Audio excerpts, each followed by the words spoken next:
إن الحلال بين وإن الحرام بين وبينهما أمور مشتبهات لا يعلمهن كثير من الناس فمن اتقى الشبهات فقد استبرأ لدينه وإرده ومن وقع في الشبهات وقع في الحرام كالراعي يرعى حول الحمى يوشك أن يرتع فيه ألا وإن لكل ملك حمى ألا وإن حمى الله محارمه ألا وإن في الجسد مضغة إذا صلحت صلح الجسد كله وإذا فسدت فسد الجسد كله ألا وهي القلب.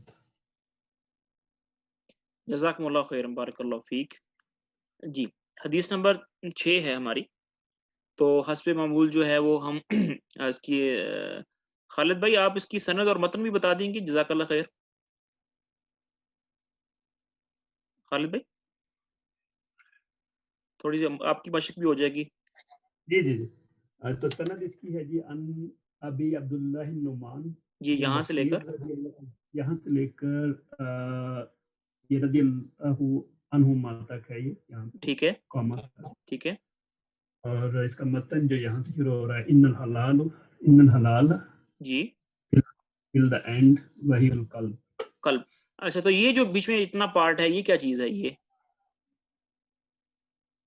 سمیت رسول اللہ، یہ نام نہیں آتا کہ اس کو کیا کہیں گے. اس کو کہتے ہیں لفظ الادا، کہ راوی نے کن الفاظ کے ساتھ حدیث کو بیان کیا ہے. اور اس کی بڑی اہمیت ہوتی ہے احادیث کی قوت اور ذوف کے اندر، کہ بعض اوقات اس میں اب لفظ آیا سمعتو کہ میں نے سنا ہے، اس کا مطلب ہے کہ وہ آپ کی مجلس میں موجود تھے. بعض کا تو ہوتا ہے کہ اللہ کے نبی نے ہمیں بتایا، بعض کا تو ہوتا ہے کہ اللہ کے نبی کو سنا. تو یہ مختلف ہوتے ہیں، اس کو کہتے ہیں ادا، کہ کس الفاظ کے ساتھ راوی نے حدیث کو ادا کیا ہے، آگے پہنچایا ہے. تو یہ بڑے ہی اس کی بڑی اہمیت ہوتی ہے احادیث کی قوت اور ذوق کو پہچانے کے لیے. جی دیکھیں اب اس میں ہمارے جو راوی ہیں وہ ان ابی عبداللہ، یہ تو ان کی کنیت ہو گئی، عبداللہ کے والد، یہ ان کی کنیت ہے. ان نعمان، یہ راوی ہیں، یہ حدیث کے راوی ہیں، صحابی ہیں نعمان، اور یہ ان کے والد صاحب ہیں بشیر. اور رضی اللہ عنہما، تو ہمیں پتہ چلا اس الفاظ سے پتہ چلا کہ صحابی اور ان کے والد دونوں تھے مسلمان تھے. تو نعمان بن بشیر رضی اللہ عنہما سے یہ حدیث جو ہے وہ مروی ہے. تو حسب عادت جو ہے وہ ہم ان کا تھوڑا سا تعارف دیکھ لیتے ہیں تاکہ ہمیں تھوڑی سی بایوگرافی پتہ چل جائے. دیکھیں صحابہ کے اندر دو طرح کے طبقے ہیں، صحابہ کے اندر دو طرح کے طبقے ہیں. ایک ہیں کبار الصحابہ، بڑے صحابہ، اور ایک ہیں صغار الصحابہ، چھوٹے صحابہ. صغار الصحابہ جو ہیں وہ زیادہ تر کبار صحابہ کی اولاد ہوتے ہیں. مثال کے طور پر جس طرح حضرت ابو بکر کے جو صاحبزادے عبد الرحمن تھے، حضرت عمر کے جو صاحبزادے تھے، حضرت علی کے صاحبزادے حسن حسین تھے. تو ان کا جو نام آتا ہے وہ چھوٹے صحابہ کے اندر آتا ہے. تو نعمان چھوٹے صحابہ سے مراد عمر کی بات کر رہا ہوں، تقوی اور اس طرح کی بات نہیں کر رہا، صرف چھوٹے صحابہ یعنی کہ اولاد، بچے جو چھوٹی عمر میں تھے. تو نعمان جو تھے یہ چھوٹے صحابہ میں سے تھے. تو ان کی پیدائش تب ہوئی تھی جب آپ صلی اللہ علیہ وسلم ہجرت فرما کر مدینہ تشریف لے گئے، اور ہجرت کے تقریباً 14-15 ماہ کے بعد دوسری ہجری کے دوسرے سال آپ کی ولادت ہوئی. تو یعنی جب آپ صلی اللہ علیہ وسلم کا 11 میں انتقال ہوا تو آپ کو 9 یا 8 سال ہی ملے تھے. یعنی کہ جب آپ صلی اللہ علیہ وسلم کا انتقال ہوا تو آپ کی عمر 8 سال تھی، تو بہت چھوٹے تھے، اس لیے ان کو صغار الصحابہ کے طبقہ کے اندر لیا جاتا ہے. اور بشیر جو تھے وہ ان کے والد تھے، بدری صحابی تھے، احد میں بھی، خندق میں بھی، تمام غزوات کے اندر آپ شرکت ہوئی. جب آپ صلی اللہ علیہ وسلم ہجرت فرما کر مدینہ تشریف لے گئے تو کافی دیر تک، 1.5 سال تک کسی کے ہاں اولاد پیدا نہیں ہوئی، نہ مہاجرین کے اندر نہ انصار کے اندر. تو جو یہود تھے، نصارہ تھے، انہوں نے ایک طرح کی ہنسی مذاق کا ذریعہ بنا لیا کہ انہوں نے اللہ تعالیٰ نے ان کو سزا دی ہے کہ ان کے بچے ہی پیدا ہونا بند ہو گئے ہیں. تو جب حضرت نعمان پیدا ہوئے تقریباً ہجرت کے دوسرے سال 14 ماہ 15 ماہ کے بعد، تو مسلمانوں کے ہاں بڑی خوشی کا ایک عالم تھا. تو ان کی والدہ پیدائش کے فوراً بعد اپنے ہاتھوں میں اٹھاتی ہوئی آپ صلی اللہ علیہ وسلم کی مجلس میں لے آئیں. آپ صلی اللہ علیہ وسلم نے خود اپنے دستے مبارک سے ان کو گٹی دی اور ان کی دنیا آخرت کی خیر کے لیے ان کے لیے دعا فرمائی. اور تقریباً عبداللہ بن رواحہ جو ایک مشہور صحابی ہیں، ان کے یہ بانجے ہیں. عبداللہ بن رواحہ جو ہیں وہ ان کے ماموں تھے رشتے میں. تقریباً 114 احادیث جو ہیں وہ روایت کی ہیں، اور یہ اس میں سے ایک حدیث یہ ہے. اور حضرت معاویہ رضی اللہ تعالیٰ عنہ کی طرف سے کوفہ کے قاضی رہے، کوفہ کے گورنر رہے، اس کے بعد دمشق کے گورنر رہے، اس کے بعد حمص کے ایک گورنر رہے، اور سیریا کے اندر ایک شام کے اندر ایک بستی ہے بیرین، جو کہ آج کل اردن میں آتی ہے، وہاں پر آپ کو قتل کیا گیا. ایک بدبخت خالد بن خلی نے قتل کیا، اور 64 ہجری میں آپ کی شہادت ہے. تو یہ ان کا کچھ تعارف تھا. تو فرماتے ہیں سمعت رسول اللہ، میں نے آپ صلی اللہ علیہ وسلم کو سنا ہے، یقولو کہتے ہوئے، ان الحلال بین، ان کہتے ہیں بے شک، اور الحلال وہ چیزیں جو حلال ہیں، بین کہتے ہیں واضح، اور اسی سے لفظ نکلا ہے بیان کرنا. آپ بیان کریں، کیا مطلب؟ واضح کریں، ایکسپلین کریں. تو ان الحلال بین کہ حلال کیا ہے؟ واضح ہے. وَإِنَّ الْحَرَامَ بَيِّنٌ اور وہ چیزیں جو حرام ہیں وہ بھی کیا ہیں؟ وہ بھی حرام ہیں، وہ بھی واضح ہیں، ہر ایک کو پتہ ہے. اس حدیث کو تھوڑا سا میں ایک ڈائیگرام بنا کر سمجھانے کی کوشش کروں گا. مثال کے طور پر یہ چیزیں جو ہیں وہ کیا ہیں؟ یہ حلال ہیں، ٹھیک ہے، اور یہ چیزیں کیا ہیں؟ یہ حرام ہیں. تو حلال چیزوں کا بھی پتہ ہے، سچ بولنا، کھانا کھانا، مرغی، بکرا، اونٹ، ہر چیز کو پتہ ہے. اور یہ بھی پتہ ہے کہ حرام چیزیں کیا ہیں؟ جھوٹ ہے، زنا ہے، قتل کرنا ہے، والدین کی نافرمانی کرنا ہے، یہ حرام ہے. وَبَيْنَهُمَا اور ان دونوں کے درمیان، یعنی حلال اور حرام کے درمیان، امور کچھ باتیں ایسی ہیں، مشتبہات جو کیا ہیں؟ جو مشتبہ ہیں، جو انکلیئر ہیں، جن کے حلال یا حرام ہونے میں شبہ ہے یا کنفرم نہیں ہے. تو اس کو میں یہاں بنا دیتا ہوں. یہ کیا ہے؟ یہ مشتبہات ہیں. وَبَيْنَهُمَا امور اور حلال اور حرام کے درمیان کچھ امور ہیں جو مشتبہات ہیں، جو واضح نہیں ہیں. لا يعلمهن ان کو نہیں جانتے ہیں، ان کو نہیں جانتے ہیں، کثیر من الناس بہت سارے لوگ. اب کیوں نہیں جانتے ہیں؟ یا تو اس وجہ سے نہیں جانتے کہ خود دین کا علم کم ہے، یا اس وجہ سے نہیں جانتے کہ علم تو ہے لیکن فہم کم ہے دین کا، چیزوں کو کیسے ارینج کرنا ہے، کیسے ان کا استدراک کرنا ہے، ادراک کرنا ہے، استنباط کیسے کرنا ہے، وہ نہیں پتا، یا اس چیز کے اندر کوئی دلیل ہمیں نہیں مل رہی ہے، یا دلیل مل رہی ہے لیکن وہ ضعیف ہے.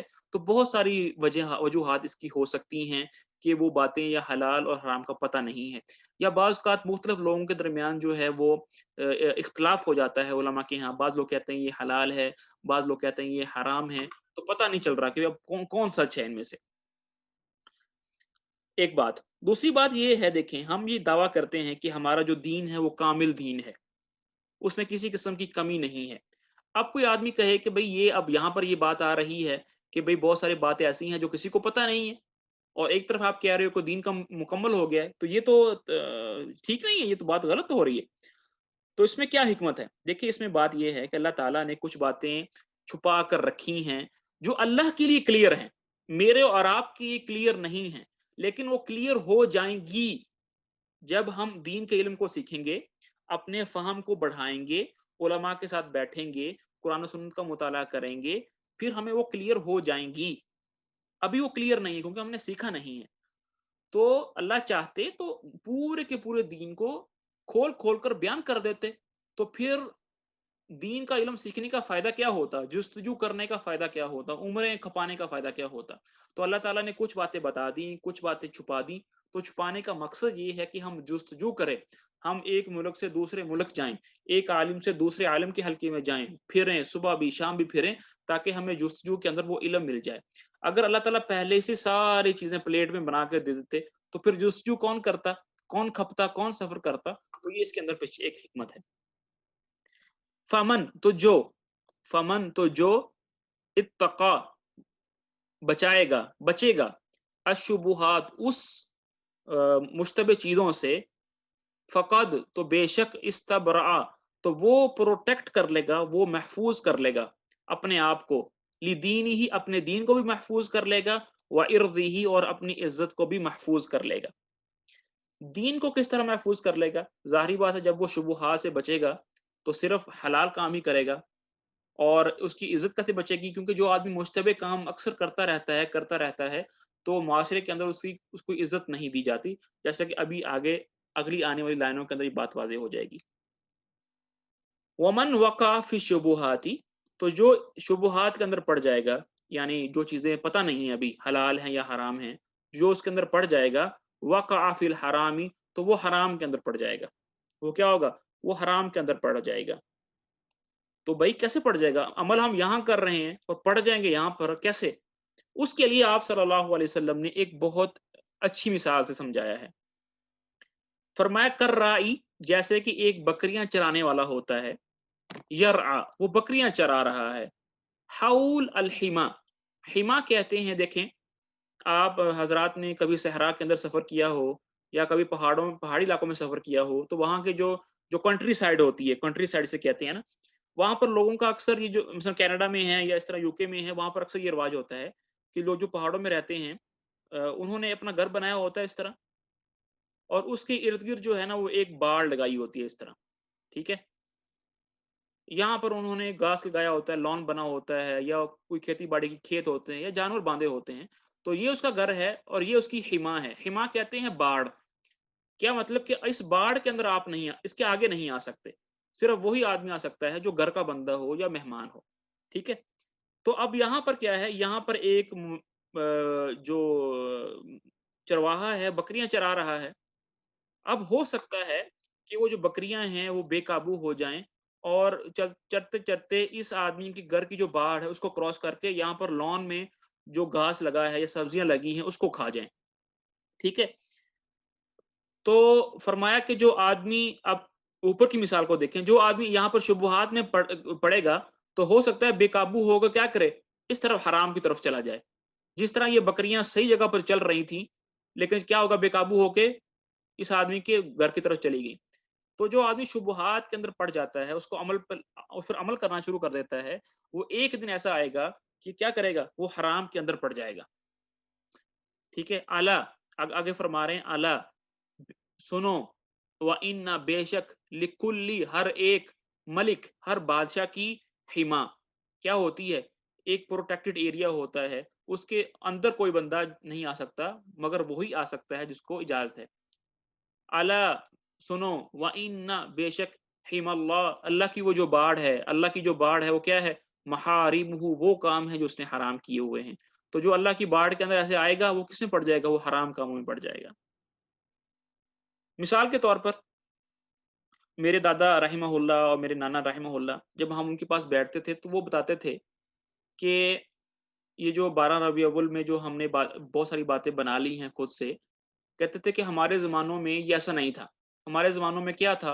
ہمارے زمانوں میں صرف اتنا ہوتا تھا کہ 12 ربیع الاول کے دنوں میں مسجد کے اندر ایک مولوی صاحب ہمیں صرف سیرت پڑھ کے سناتے تھے، یا کوئی ایسی مجلس لگ جاتی تھی مسجد کے اندر کہ اس میں آپ صلی اللہ علیہ وسلم پر درود پڑھتے تھے یا اس طرح کا کام کرتے تھے۔ تو یہ ایک طرح کی مشتبہ چیز تھی کہ ایسا کرنا چاہیے یا نہیں کرنا چاہیے۔ تو کرتے کرتے کیا ہوا، ہر آنے والے سال میں لوگ بڑھتے گئے اور اس مشتبہ چیز کو کرتے کرتے آج کے دور میں ہم واضح طور پر حرام کاموں میں پڑ چکے ہیں۔ باقاعدہ ایک نماز بن گئی ہے، 12 ربیع الاول کے دن کو عید کی نماز پڑھی جاتی ہے، حالانکہ اسلام کے اندر 2 عیدوں کے علاوہ اور کوئی عید کی نماز نہیں ہے۔ تو ہم نے ماضی کے اندر مشتبہات میں کام کیا تو آج ہم واضح طور پر حرام کاموں میں پڑ گئے ہیں۔ تو اس لیے مشتبہ چیزوں کو چھوڑنا یہ اس حدیث کا سبق ہے۔ پھر آگے فرمایا، الا سنو، وَإِنَّ بے شک، فی الجسدی جسم کے اندر ہے، مضغہ گوشت کا ایک ٹکڑا، اذا صلحت اگر وہ درست ہو جائے، اس کی اصلاح ہو جائے، صلح الجسد کلہ پورے جسم کی اصلاح ہو جائے گی. وَإِذَا فَسَدَتْ لیکن اگر وہ گوشت کا ٹکڑا وہ خراب ہو گیا ہے، اس کے اندر فساد آ گیا ہے، فَسَدَ الْجَسَدُ كُلُّهُ تو سارے کا سارا جسم جو ہے وہ خراب ہو جائے گا. الا سنو، وہی القلب وہ گوشت کا ٹکڑا کیا ہے؟ وہ گوشت کا ٹکڑا دل ہے. وہ گوشت کا ٹکڑا کیا ہے؟ وہ دل ہے. دل جو ہے وہ انسان کا یہ ایک بہت ہی قیمتی چیز ہے. اس پر محنت کرنے کی ضرورت ہے. انسان کو اپنے ظاہری حسن پر محنت کرنی چاہیے، اپنا حلیہ درست ہونا چاہیے، اپنے لباس ہونا چاہیے، لیکن جتنی محنت انسان کو اپنے ظاہری حسن پر کر رہا ہے انسان، اس سے کہیں زیادہ اس کے دل پر ہونی چاہیے. کیونکہ اگر دل اچھا ہوگا، دل نیک ہوگا، دل پاک ہوگا، دل میں اللہ کی محبت، اللہ کا خوف، اللہ سے امید ہوگی، تو اس کا جو اثر ہے وہ انسان کے اعضاء پر ہوگا. ٹھیک ہے. اور اگر دل جو ہے وہ ناپاک ہے، دل میں اللہ کا خوف نہیں ہے، دین کی رغبت نہیں ہے، تو اس کے پھر نہ کان صحیح سنیں گے، اس کی نہ پھر آنکھیں صحیح دیکھیں گی، زبان غلط بولے گی، ہاتھ صحیح غلط پکڑیں گے، پاؤں غلط طرف چلیں گے. تو یہ سارا دل کا معاملہ ہے. انبیاء علیہ السلام جو تھے وہ بھی دلوں پر محنت کرنے کے لیے آتے تھے. وہ لوگوں کے دل بنانے کے لیے آتے تھے، دلوں کے اندر اللہ کی محبت، اللہ کی وحدانیت، توحید ڈالنے کے لیے آیا کرتے تھے. تو دل پر محنت کرنی ہے. اس لیے قیامت کے دن بھی دلوں کو ہی دیکھا جائے گا. افلا يعلم اذا بعثر ما في القبور کیا وہ نہیں جانتے جب قبروں کو کھڑا جائے گا. وحصل ما في الصدور اور دلوں کو چیر کر دیکھ لیا جائے گا. اور پھر یہ جگہ اشارہ فرماتے ہیں انه على رجعه لقادر یوم تبل السرائر جب دلوں کو چیر کر دیکھا جائے گا. تو اپنے دل کو ہم اپنے شرک سے، بدعت سے، حسد سے، کینہ سے، بغض سے پاک کریں اور اچھے اخلاق کو لے کر آئیں، کیونکہ دل ہے اصل. دوسری بات یہ کرنی ہے کہ بعض چیزیں جو ہوتی ہیں وہ حرام ہوتی ہیں. بعض چیزیں کیا ہوتی ہیں؟ وہ حرام ہوتی ہیں.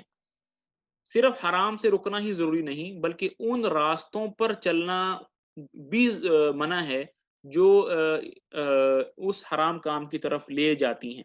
مثال کے طور پر قرآن پاک میں اللہ تعالیٰ نے مسلمانوں کو یہ ارشاد فرمایا ہے کہ تم کفار کے جو بت ہیں، جو خدا ہیں، جو الہ ہیں، ان کو گالی مت دیا کرو، ان کو برا بلا مت کہا کرو. کیونکہ جب تم ان کے بتوں کو برا بلا کہتے ہو تو وہ واپسی پر بدلے میں تمہارے رب کو یعنی مجھے برا بلا کہتے ہیں. تو چونکہ پھر آپ لوگ ذریعہ بن رہے ہو مجھے یعنی کہ برا کروانے میں. تو اسی بارے میں سورۃ الانعام کی آیت ہے وَلَا تَسُبُّوا الَّذِينَ يَدْعُونَ مِن دُونِ اللَّهِ اے ایمان والو تم گالی مت دو، برا بلا مت کہو ان کو جو اللہ کی علاوہ عبادت کرتے ہیں. فَيَسُبُّ اللَّهَ تو پھر وہ اللہ کو بدلے میں گالی دیں گے. تو حرام سے بچنا بھی ضروری ہے، اور وہ سبب جو حرام کا وجہ بن رہی ہے اس کو بھی رکنا ضروری ہے. تو یہ تو تھی حدیث کی کچھ اس کی تشریح. اور یہاں پر ایک سوال اور بھی نکلتا ہے آپ حضرات سے، یہ میں نے پوچھنا ہے، یہ رائے لینی ہے. یہ جو عقل ہوتی ہے، عقل یہ دل میں ہوتی ہے یا دماغ میں ہوتی ہے؟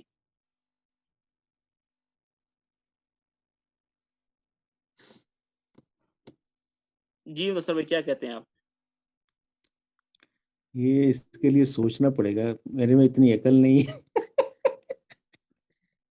نہیں پھر بھی آپ کی کیا رائے ہے، کیا کہتے ہیں آپ؟ ہاں میرا حضرت جو زیادہ ایسے ہی ذہن یعنی پتہ نہیں سائنٹیفکلی کیا کہنا چاہیے، لیکن یہ ہے کہ عمومی طور پہ تو دماغ کا نام لیا جاتا ہے، لیکن دل جو ہے جب ایمان